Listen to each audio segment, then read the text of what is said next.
to Amusement Park Road Trip. And now your hosts, Matt and Brandon. Before we get started today, Brandon and I have some tough news. Our favorite haunted house that I dream about constantly is no longer around. Unfortunately, in 2022, it was permanently closed due to fire code violations, which were totally unfounded. Brandon, can you tell us more of what happened? Last night, the building burned down.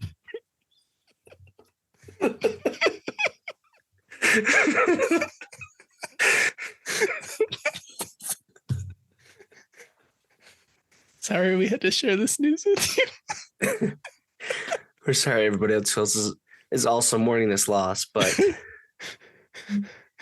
when I sent you the article, the first thing you said was, "Didn't it close because it didn't meet fire code?" I woke up to a text from my wife, and she sent me the article, and she's like, "Well, I guess they didn't meet fire code." Well, hold on, back up a bit. It could be that fire could have been raging for hours. Maybe it really was up to fire code, but there's some squatters in there, and they just they caught things on fire. Yep. And if you have a fire burning for a couple hours, it's going to engulf the whole building. Yeah. But yeah, it is ironic. Some context is that it is an abandoned building now. It was no longer a haunted house because it didn't meet fire code. There really is more backstory to it, but we just had to get that off our chest. It doesn't make it less funny. Yeah. The irony. So good. So good. Well, thanks Welcome for joining to us. Park Road Trip. Thanks for joining us today.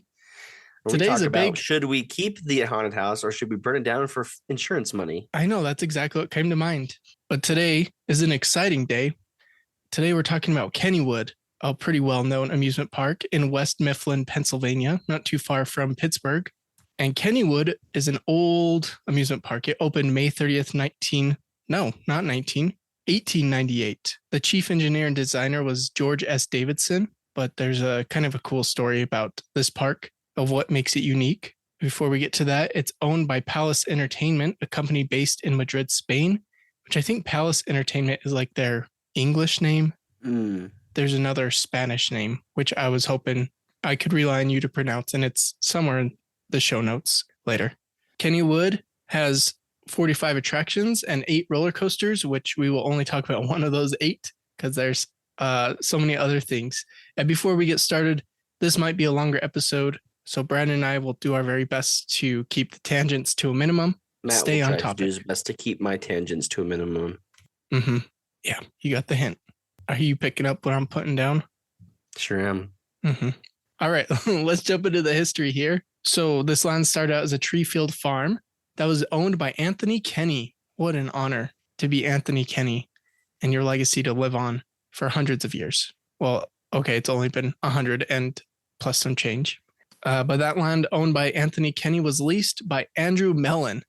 You never hear that name, but Andrew Mellon kind of started it all. Andrew Mellon was a partial owner of the Monongahela Street Railways Company and wanted to put in a trolley park to increase fare profits on the weekends. So trolley parks, have you heard of a trolley park before, Brandon? No. And I'm curious, okay, first tangent. Do you remember as a little kid at Lagoon, they had trolleys that would drive up to the park? Actually, I still think they might have a trolley. No, I don't remember this at all. Okay. Yeah, they used to be in the parking lot a ton. I'll have to find some stuff and send it to you, see if that reminds you. But they used to have Lagoon trolleys in the parking lot. Maybe it might have picked you up from a bus station or something. A trolley park is also, it's an amusement park that's placed at the end of a trolley line. So people would take the trolleys during the week, and then the weekend would come and nobody'd be riding the trolleys. And so this was a common practice where somebody would put an amusement park at the end of the trolley line so that they could bring in more money during the weekend from fares. So like I said, Andrew Mellon was the one that came up with the idea of putting the amusement park at the end of the trolley line. George S. Davidson was the chief engineer and designer. And that was 1898. And in their first year, 1899, they put in a carousel, a casino hall, and a dance pavilion, which was really popular, by the way.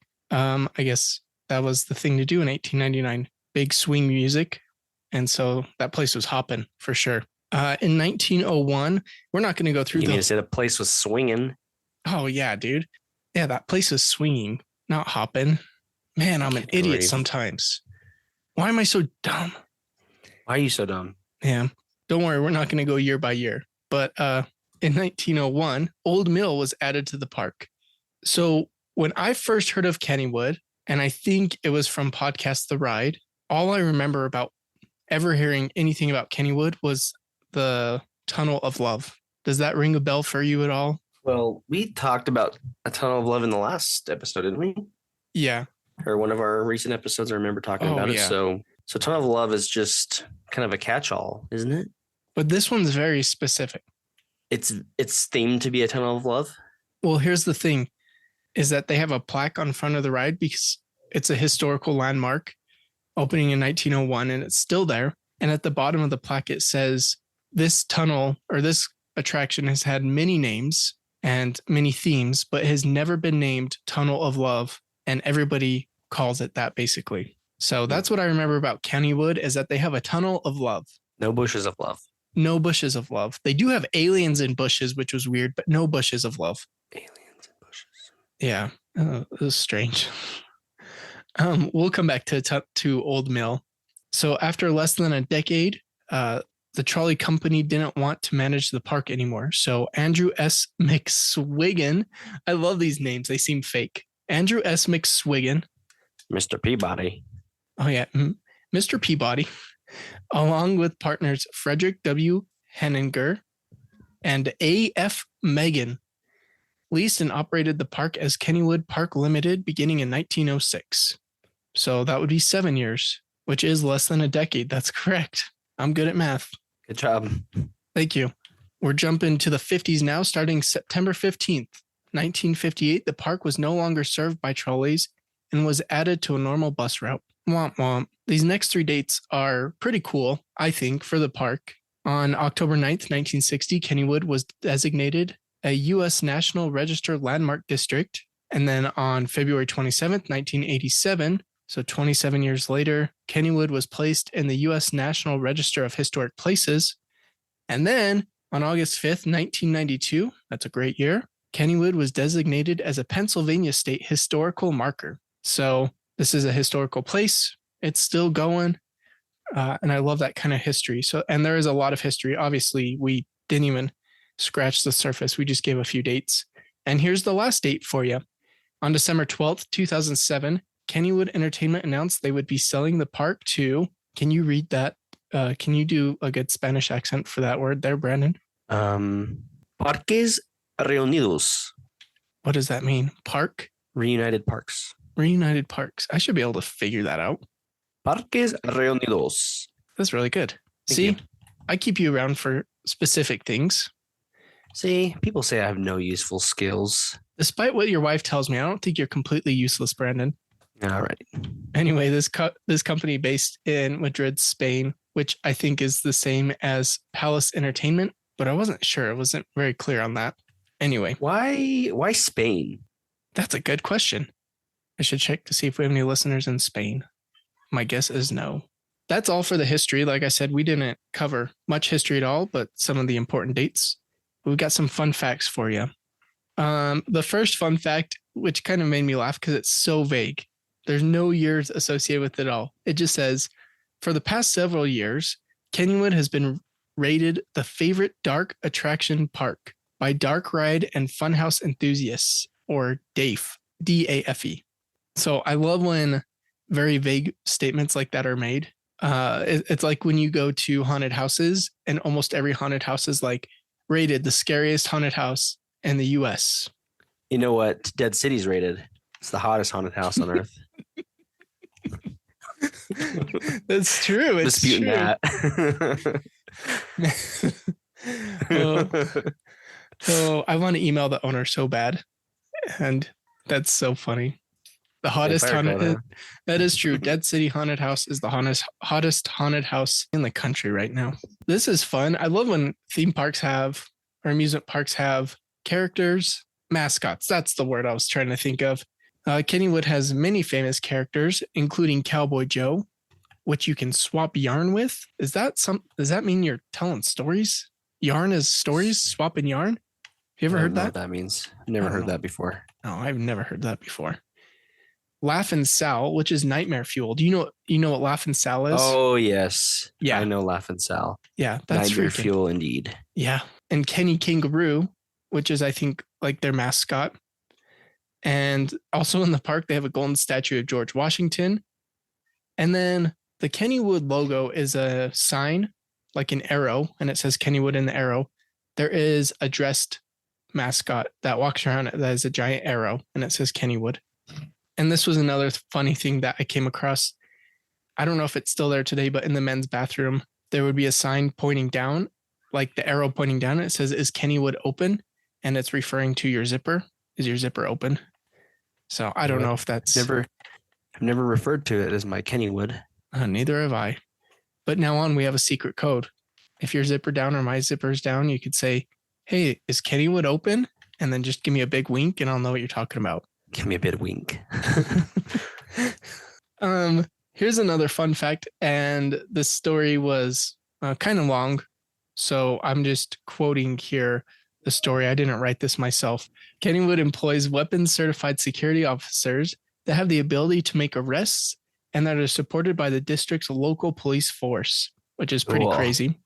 A famous case resulting from a 1986 arrest of a park visitor for drug possession went all the way to the Pennsylvania Supreme Court, not Supreme Court, the Superior Court in 1988, which ruled in favor for the park's security force. The defendant had unsuccessfully attempted to have the evidence suppressed. If you want to cause some trouble at Kennywood, just know that those security guards are packing heat. Don't mess around. Well, they got guns. Yeah, that's what I just read. They're weapons certified security officers and they can make arrests too. Well, weapons, that doesn't mean guns. Okay. You've got a great They could have there. batons. Or tasers. No. Or tasers. Do they? Oh, they do still have batons. They're like the collapsible ones though. I thought those are for windows. Yeah, they're like the batons in Mr. Toad's Wild Ride. They're constantly spinning them in their hands as they walk around. Mm-hmm. The last fun fact, we just recently covered Lake Winnipesaukee, and I talked about how they had clown head trash cans. I'd never seen this until Lake Winnipesaukee, and now all the places I'm doing research on, they keep coming up, and Kennywood has these clown trash cans. So if you're afraid of clowns, you're going to be terrified throwing your trash away because you put it in the clown's mouth. Along with Laughing Sal, that is also nightmare fuel for some people. No, that's for everybody. She's iconic, but she is terrifying. I don't understand. Was it showcasing like an early form of an animatronic? Not even that, just a robot that rocks back and forth laughing. I don't know. What's the appeal? There isn't one. I mean, Jacob, the carpetbagger, when he's there, he's like, this is one of the few working ones. And then he names like all of them around the country. And I'm like, that's impressive. And he's like, yeah, but last time I was there, this one was broken. This one's broken. So it didn't seem like there's very many left. I think there's one in California on one of the piers where there's maybe an amusement park, but like a huge arcade. And I think there's one there. But yeah, I don't understand the appeal. Anyway, that's all the history and fun facts. Let's take a walk through the park.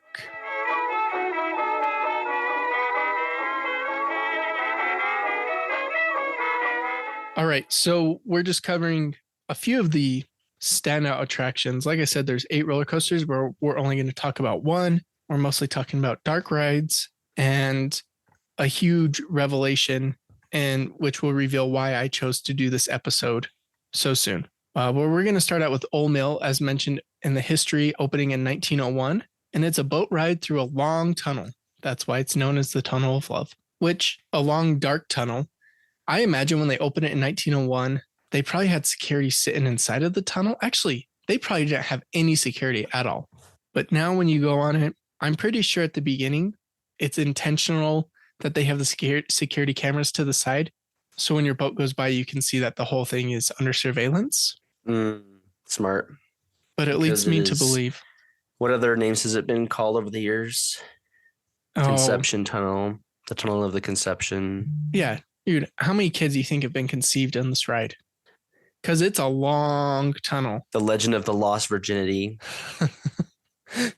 Lots of names. And Garfield's Nightmare, of course. Is that one real? Yeah, that's a real one. So right now it tells a story of a skeleton named Harold. And there's like scenes So it really is, your boat just goes down this long tunnel. And then on the right side, there will be a scene of a skeleton, mostly stationary. And there's no music either. So it's like a silent ride. It's really weird. But the skeleton herald is like being measured for a suit in one scene. And then the other scene, he's standing on top of or next to a train waving because he's leaving. And there's one that made me laugh where he's robbing a bank with a skunk as his weapon.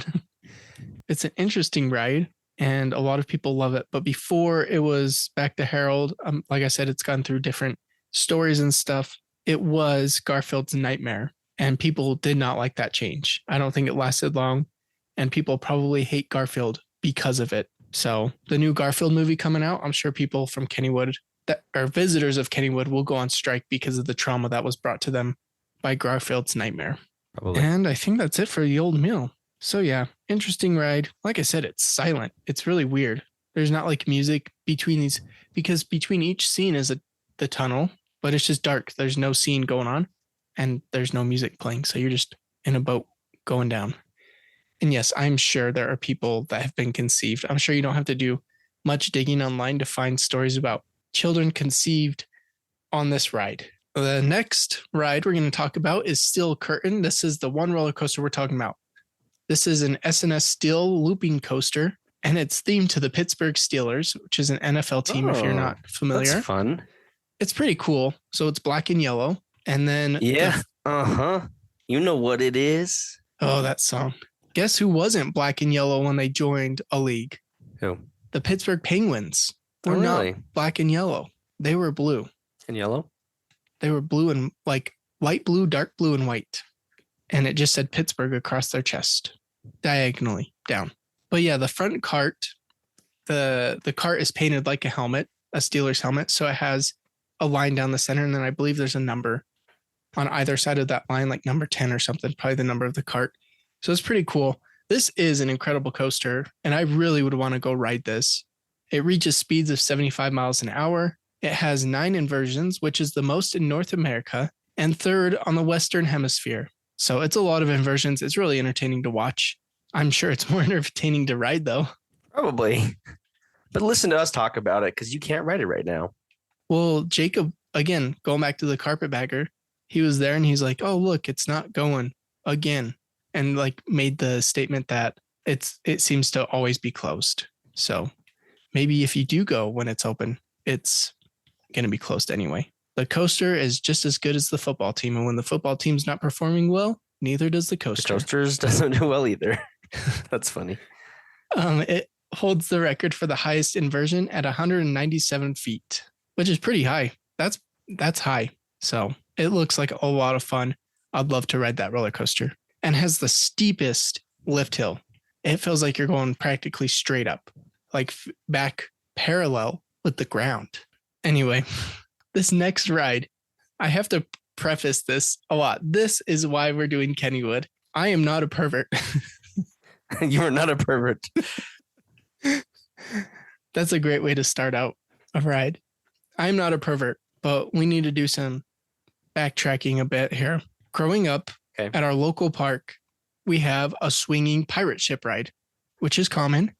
And there are fiberglass statues of pirates on the ride and around the ride. And the center mast, the ship mast, have mermaids where their hands are like tied above their head or they're holding up the mast. I don't know what they're doing, but their arms are up. And now when you go, they're painted as if they're wearing like a dress, like a purple dress. But when I was a kid, I swear, they were bare. That's the most delicate way I can say it. They were not dressed mermaids. The boobies were hanging out.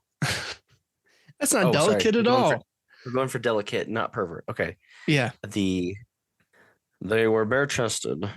So this is like a core memory. And yet I cannot find any history about this. I've looked at many history websites covering this ride. And there are old pictures, but you just can't.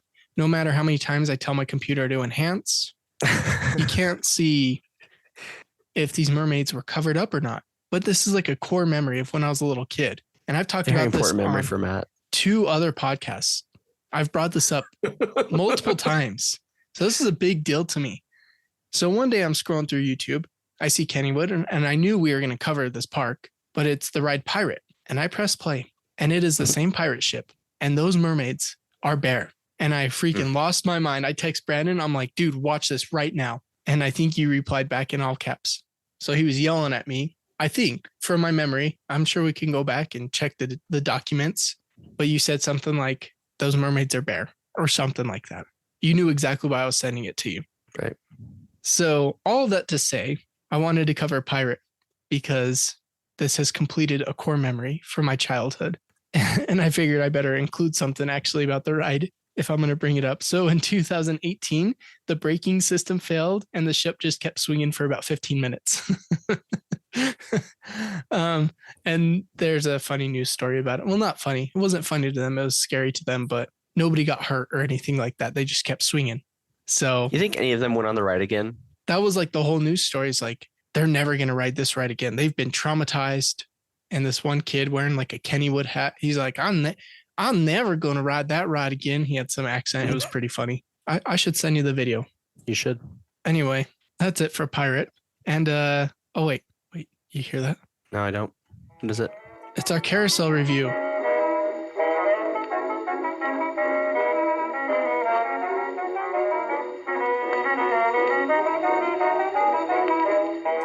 All right, Brandon.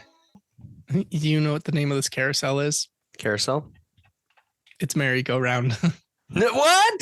I No. I know. What does it mean? What does it mean? Going back to Carpetbagger for the third time this episode. He is recording it and Why? Hold on. Why does anybody listen to our podcast? They clearly could just learn everything from Jacob. yeah, I know. I think about this all the time. Totally serious. I think about it all the time. It's because, I don't know. I don't know why people listen. Anybody can do the research, but it's more convenient when somebody else does it for you and just tells you. You don't even have to watch his videos because you could just listen to us talk about them. Exactly. Why watch a video seeing a place when you can hear us describe it? It's not like, oh no, it's for those people that are in their cars. They want to watch the Jacob the Carpetbagger videos, but they can't because they're driving. That's right. They can listen to us talk about it. Yeah. That's why. So the Carpetbagger is like, I've done a lot of research on this, on carousels. He loves carousels. And he's like, and the difference between a merry-go-round and a carousel is nothing. He's like, merry-go-round, from what I understand, is more of a term that the people in the United States use, but they're the same thing, basically. And then there's also the whole theory about which way it spins, determines if it's a carousel or a merry-go-round. We've also heard the rumor of if it's all horses, it's a carousel, and if it's just an assortment of animals, it's merry-go-round. None of that's really true. But anyway, this is just called merry-go-round. So this one is a merry-go-round because it's called merry-go-round. Or is it a carousel? It's a carousel. All right. Well, We got to keep a streak alive from our last 3 episodes, I think. So here we go. You'll understand when I read this. It was originally commissioned by the U.S. government in 1926 for the Philadelphia Sesquicentennial Exposition. oh my gosh. Yep. It was not completed in time, so Kennywood bought it in 1927. What the heck does that mean? Sesquicentennial. Means we need more reasons to celebrate, obviously. We're celebrating literally nothing. What did you text me yesterday of like a half bicentennial or I can't even remember. A bicentennial. I can't remember what you texted. A bicentennial. Yeah. I think it was like, yeah. A half of a half. Yeah, that's what it is. Half of a half. Anyway, so this is halfway to a bitricentennial. A bitricentennial. Yep. I like it. This is a Pittsburgh History and Landmarks Foundation historic landmark. What a name. And is Kennywood's third and largest carousel. So this is the original one that they had in 1898. Of course, that makes sense because they bought it in 1927. So they must have had one in between then. And then this is the one they've had, and they still have it. This carousel has 50 jumping horses and 14 stationary horses. And here's my favorite part. The music comes from a 1916 Wurlitzer style number 153 military band organ. Whew, that's a lot. Whew. Which is the oldest of its kind in existence. That's pretty special. So not only would it be cool to ride this 1927 carousel, but the music machine is just as unique. More unique. It's the oldest of its kind in existence. I put this note in here for you. During Phantom Fall Fest, so their Halloween celebration, the carousel is filled with fog. Ooh, I like that. Yeah, I put that in for you. And I also read that it said there were statues or characters that were on the outside animals. It seemed like not people, not dressed actors for Halloween, but some kind of statue. But when I looked at videos of it, I could not find anything like that. So I just removed that from the notes. But We're just going to have to go. I know it looked really cool. And I couldn't tell if it was the video or the actual music. It sounded like the actual music sounded like slow and creepy, very Halloween-esque music, but carousel. My kind of carousel. Yeah, it was really cool. Like the Mario 64 music. You know that? No. Have you played Mario 64? Yes. So in the haunted house level, you go down to the basement area and there's some big booze, right? Oh, yeah. And there's like a carousel type thing going on. And it's got some music and it goes. Does that ring a bell? That does not. I'll have to send it to you, but that's what I imagined for creepy carousel music, and I love it. Yeah, it was really cool. I'll send you the video.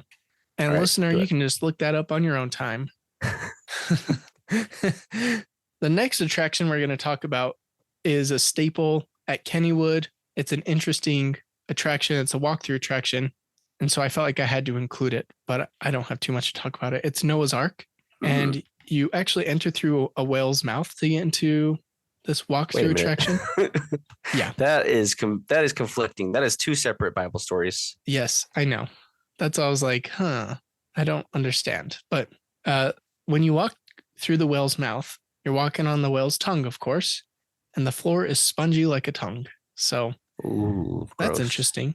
And then it's fun. You walk through, you see like all these boxes of like a box full of mosquitoes, crates, I guess, crates full of mosquitoes and all this stuff. And you finally get to the ark. And when you walk in, it's swinging back and forth.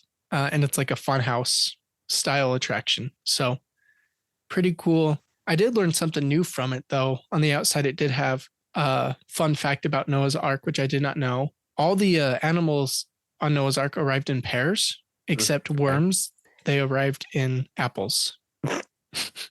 It's a joke, right? That's their joke, not mine. That really is in front of the ride. That's amazing. Yep. Even though they didn't get their Bible story straight, that's still fun. Yeah. Yeah. Yeah.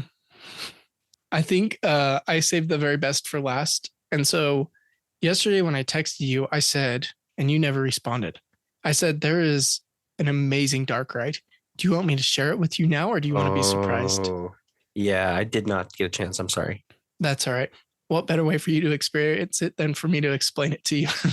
Yes. Yes. Yes. Yes. Don't be a naysayer right away, okay? Okay. I honestly mean it. I think you would love this. Out of all the dark rides we've covered, this is probably one of the best that I've seen for our style of what we like in dark rides. Okay. Okay. So this is called, like, are we measuring this against Disney, or is it like a Sally dark ride or non-Disney dark ride? Okay. Yeah, I see what you're saying. It's not the same as a Disney dark ride. Okay. Okay. The bar's been set. Proceed. Amusement park dark rides.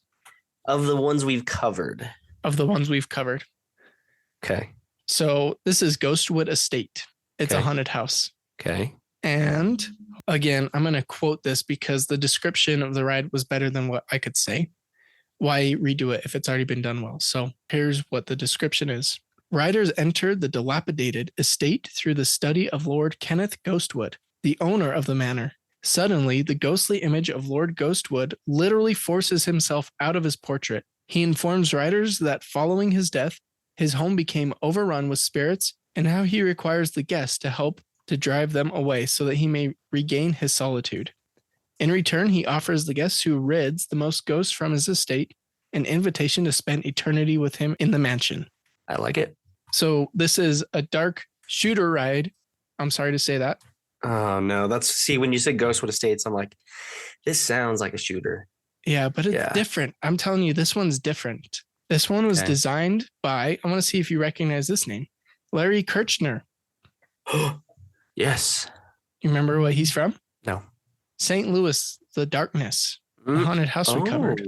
Yeah, so it's designed by Halloween Productions, which is Larry Kirchner. And it is interesting. If we went on this as kids, we'd be terrified. We would be traumatized for life. He doesn't hold back. So it's an amusement park ride, but with legit haunted house props. It is really cool. And it's, of course, one of a kind. It's a trackless ride. The targets make the ghosts and animatronics do stuff, which scares you. So it is really cool. That's probably one of the best things I saw there that I want to go for. So yeah, I'm going to watch it and I'd ride it probably. You know, the thing about shooter rides is they're only a shooter ride if you participate. Mm-hmm. You can just go on the ride and not shoot, and then it's not a shooter ride. Funny you say that. Fourth time I mentioned the Carpetbagger went in 2020, and because of COVID, they didn't have the guns, and so it was just a ride, except huge missed opportunity. None of the animatronics were actually working, so you have to hit the targets to activate them. And so you can just go through with nothing happening. Yeah. So then it wasn't a shooter ride, but it is pretty cool. And there's a lot. And it's a big open space. I don't know how else to describe it other than that. But yeah, really cool attraction. And that is it for the attractions that we're covering at this park. Nice. So there's one thing we used to always talk about, and then I kind of removed it because we didn't talk about it so much, which is what food item would you get? I do have to mention at Kennywood. Yeah, I miss that too. Well, kind of, because most places didn't have anything unique, but Kennywood does. It's called the Potato Patch, and it's where you can get fries. They looked pretty good. One was, I saw some covered with nacho cheese and bacon. I don't know if that's your thing or not, but that is it for the food. Brandon, if we got to go to Kennywood and you can only ride one ride, what one ride would you ride? Man, I think you feel like you know what I'm going to say. This is exactly what you did last week. And then you say, and you're right. But go ahead. You probably changed it already. The Tunnel of Love. The Tunnel of Love, my friend. And why is that? Because it's a different choice than you expected. Well, you have fun. It's like, it's iconic. Like you said, I want to take you in the Tunnel of Love. You and me, baby. Am I a baby in this scenario? Yeah. That's what I thought. Because when we always fantasize about going to parks, we fantasize about going with each other, you know? Well, was that the wrong word? Yeah. Fantasize? Fantasize was an interesting word choice for it. Yes. When we talk about wanting to go to these parks, it's a fantasy. You fantasize. It's a fantasy. In our wildest dreams. So in your fantasy. Two dudes at the same time. In your fantasy is me and you going in the Tunnel of Love. Oh, that's my fantasy. I hate to brag it to you, but I don't know if I see you in my fantasy because I'm going on Still Curtain. You're going alone? Oh, Still Curtain. Okay.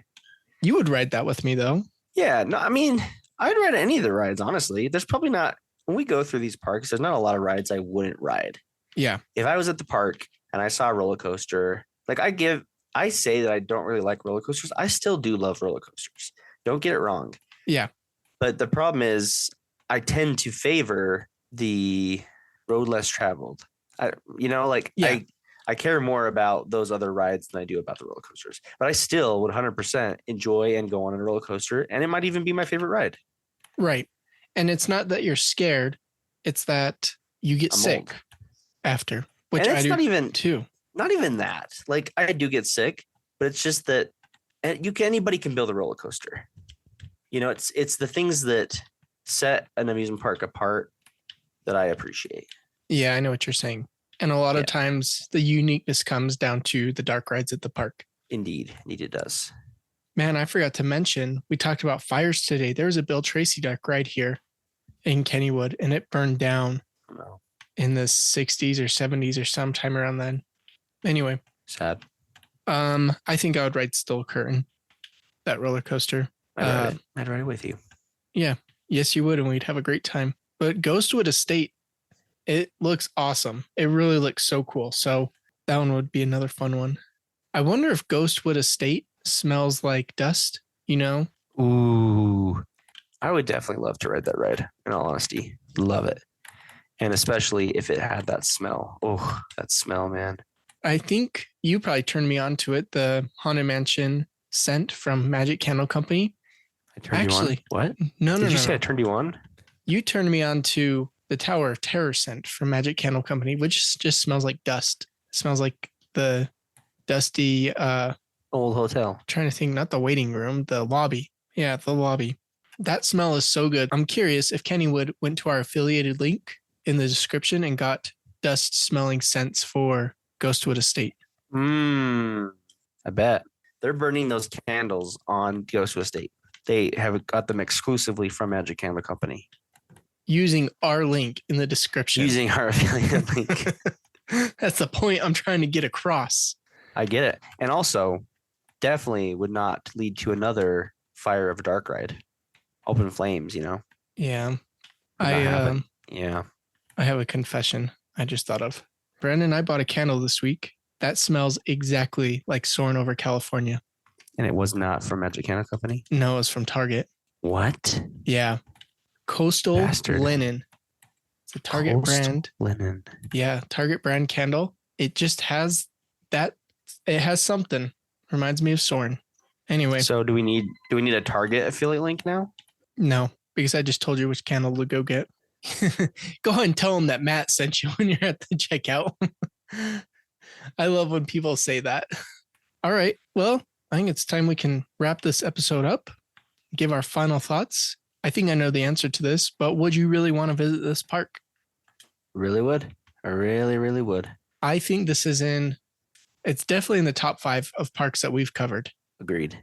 I put this up there with Dollywood, Silver Dollar City, Knoebels, and it'd be convenient because I don't know how close it is to Knoebels, but it's in the same state. Pennsylvania's big, buddy. Yeah, it's a big state.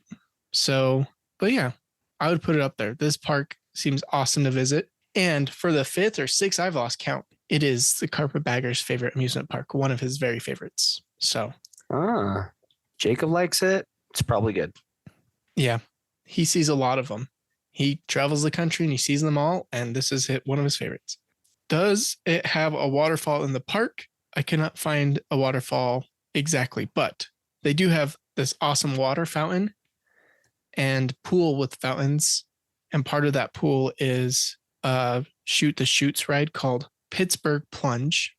And they're all in on that Pittsburgh. It's got to be close to Pittsburgh, I'm assuming. I think it is a few miles away from Pittsburgh. The weird thing about this ride, I don't get it. I don't know if it's an inside joke. I would love to be part of an inside joke one day. But Pittsburgh Plunge leaves the H out of Pittsburgh at the end and has an asterisk instead. So that's the title of the ride.